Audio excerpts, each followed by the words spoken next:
Bonsoir, merci d'être avec nous sur Journal de guerre. Au 134e jour de la guerre entre le Hamas et Israël, voici ce qu'il fallait retenir de la journée à 19h30.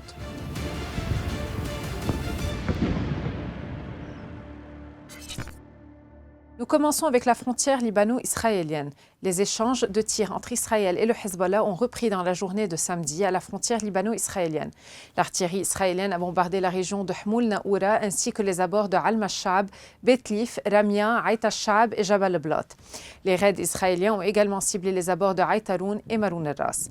Samedi matin, l'armée israélienne a annoncé qu'elle avait attaqué une infrastructure du Hezbollah à Jabal al-Blat et un bâtiment militaire à Bint Jbel. De son côté, le Hezbollah a annoncé avoir visé la caserne de Branit avec un missile de type Falak 1.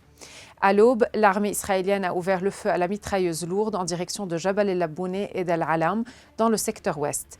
Le ciel du sud a également été témoin du vol d'avions de guerre hostiles aux premières heures de la matinée. Le chef du Hamas palestinien Ismail Haniyeh a répété samedi que son mouvement exigeait un cessez-le-feu et un retrait israélien de la bande de Gaza dans le cadre des négociations en cours en vue d'une trêve.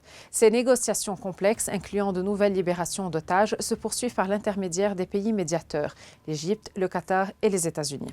M. Haniyeh a répété dans un communiqué que son mouvement n'accepterait rien de moins qu'un cessez-le-feu, le retrait de l'armée d'occupation de la bande de Gaza, la levée du blocus oppressant et la fourniture d'un abri sûr aux personnes déplacées.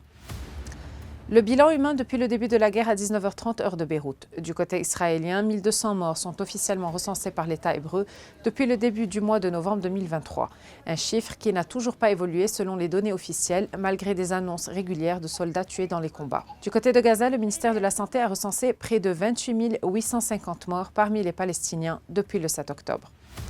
Le chef de la diplomatie américaine, Anthony Blinken, a évoqué samedi une opportunité extraordinaire au Proche-Orient liée au fait que virtuellement tous les pays arabes souhaitent à terme normaliser leurs relations avec Israël lors de la conférence sur la sécurité qui se tient à Munich en Allemagne. Il y a d'authentiques efforts en cours pour réformer l'autorité palestinienne afin qu'elle devienne un meilleur partenaire pour l'avenir, a-t-il ajouté, évoquant l'impératif d'un État palestinien.